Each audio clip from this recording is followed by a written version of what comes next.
আল্লাহ আল্লাহকে জিজ্ঞাসা করা হয়েছে, আল্লাহ যদি বলে এ আমার বান্দা দুটোর কোনটা নিবি, জান্নাত নিবি না নামাজ নিবি? জান্নাত নিবি। আল্লাহ যদি বলে এ আমার বান্দা বলতো নামাজ নিবি না জান্নাত? জান্নাত বলে কথা। তো চোখ বন্ধ করে একবারে উত্তর দিয়েছে, কেন?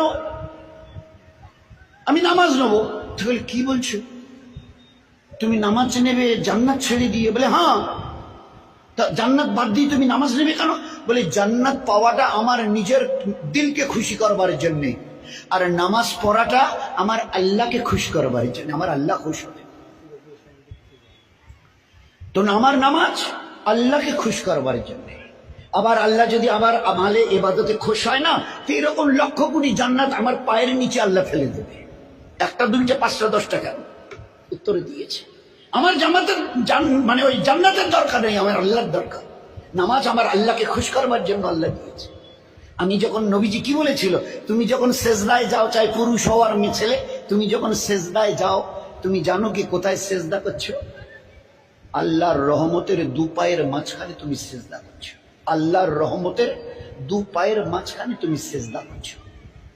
তো এই নামাজের মূল্যবোধ, তোমার আল্লাহ তোমার এত কাছে কখনো আসেন না যত কাছে তোমার নামাজের সময় তোমার সেজদার আল্লাহ কাছে চলে আসে।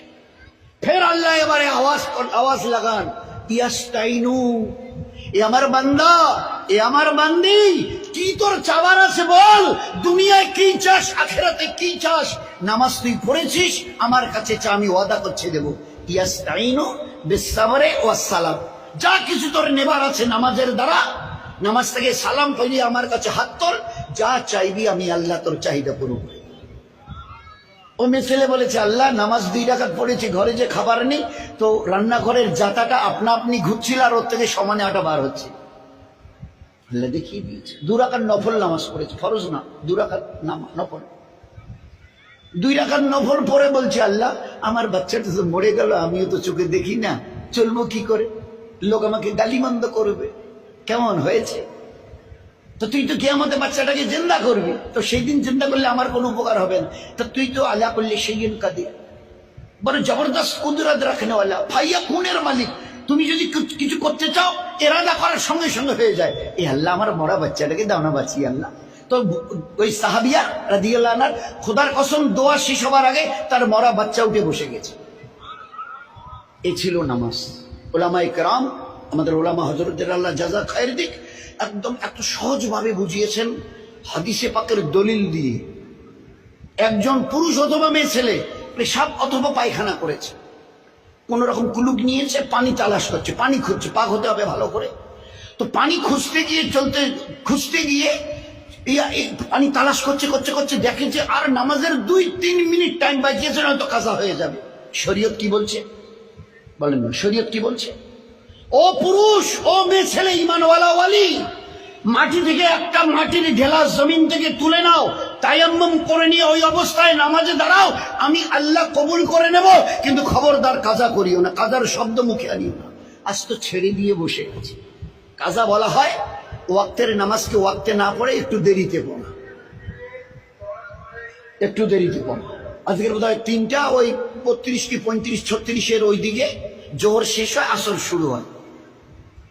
তো 35 পর্যন্ত পড়লে জোহরের নামাজটা ওয়াক্ত হিসেবে পড়া যেত। এবারে 3:36 আর পড়া যাবে না, 1 মিনিট পার হয়ে গেছে, কাজা পড়তে হবে।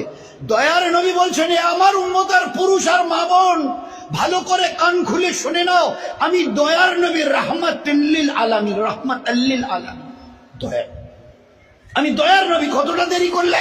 বলে 1 মিনিট। পড়েছে? বলে হ্যাঁ, কাজা আদায় করে দিয়েছি। পড়িনি? না, ওরকম নয়, পড়িনি, না না, কাজা আদায় করে দিয়েছি। তা বলে 1 মিনিট দেরি করার রেজাল্টটা বলবো? দয়ার নবী বলেন, বলে 1 মিনিট দেরি করে যে নামাজটা পড়ে দিলি না কাজা হিসাবে, মরণের পরে 2,88,00,000 বছর তোমাকে জাহান্নামের আগুনে জ্বলতে হবে। আচ্ছা, এই নবীর হাদিসটা শোনার পরে কারো হিম্মতে কুলবে জীবনে নামাজ কাজা করা? বলুন, কুলাবে? স্বামী স্ত্রী মিলেছে, সবাই জানি স্বামী স্ত্রী মিললে গোসল ফরজ হয়। উঠে দুইজনে পানি তালাশ করছে, চলো চলো গোসল করি গোসল করি গোসল করি, নামাজ পড়তে হবে। এই গোসল করি করতে করতে পানি খুঁজতে খুঁজতে আর 3 মিনিট 4 মিনিট বাকি আছে। পানি যে পেলাম না। শরীয়তের হুকুম কি? শরীর তোমার নাপাক বলে এত নাপাক যে গোসল ফরজে আইন বলে। এই অবস্থায় যখন আর পানি পাচ্ছ না, আর মাত্র 2-3 মিনিট, নয়তো ওয়াক্ত গড়িয়ে যাবে, কাজা হয়ে যাবে। তুমি একটা মাটির ঢেলা তোলে তাইম্মাম করে ওই অবস্থায় কাঁপতে কাঁপতে দাঁড়িয়ে যাও, আমি আল্লাহ কবুল করে নেব, কিন্তু কাজার ইজাজত নেই। একটা মা তার বাচ্চা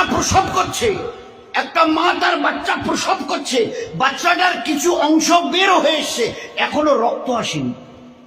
শরীয়তের হুকুম, তোমরা যারা তার পাশে আছো তারা ওই ছেলেটাকে বলো যে বাচ্চা প্রসব করছে আর বাচ্চার কিছু অংশ বের হয়ে এসছে, ওই অবস্থায় চোখের ইশারায় সে যেন, ও তো দাঁড়াতে আর পারবে না, বাচ্চা কিছুটা বেরিয়ে এসছে, ও রুকু ও সেজদা করতেও পারবে না, ওকে বলো ওই অবস্থায় চোখের ইশারায় যেন নামাজ আদায় করে, কাজা যেন না করে।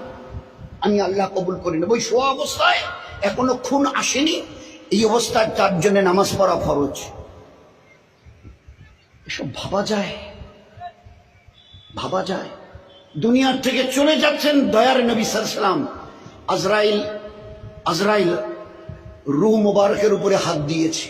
মা আয়েশা বলছেন ওই সময় দেখলাম আল্লাহর নবীর ঠোঁট নড়ছে, তো আমি কানটাকে নবীজির মুখের কাছে নিয়ে গেলাম, নিশ্চয়ই কিছু বিড়বিড় করছে যখন তো বোধহয় বলছে। আমি আমার কানটাকে নবীজির মুখের কাছে নিয়ে গেলাম, তো দুটো কথা বলেছে, তার মধ্যে একটা হলো এই, সালাত সালাত সালাত। এ আমার উম্মত, আমি দুনিয়া থেকে চলে যাচ্ছি, তোমাদের জন্য রেখে যাচ্ছি, নামাজ ছাড়িও না, ইয়া রফিকুল আলা বলে দুনিয়া থেকে চলে। জীবনের শেষ মুহূর্তে এ আমার উম্মত, আমি চলে যাচ্ছি, তোমাদের জন্য রেখে যাচ্ছি, এ নামাজকে কখনো ছাড়িও না। সেই নামাজের অবস্থা কি বলেন?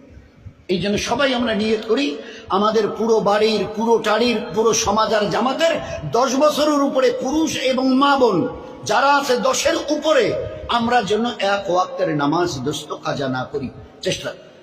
চেষ্টা করতে পারবো ইনশাল্লাহ ভাই? চেষ্টা করা যাবে? হ্যাঁ, চেষ্টা করি, হাত তুলে দেখাই, সবাই চেষ্টা করবো ইনশাল্লাহ ভাই। চেষ্টা যদি করি, পাক্কা যদি অন্তরে নিয়ত থাকে, আমি কসম দিয়ে বলতে পারি এক ওয়াক্তের নামাজ জীবনে আল্লাহ কাজা করাবে না। আমাদের সঙ্গে আল্লাহর ব্যবহার আমাদের নিয়তের উপর।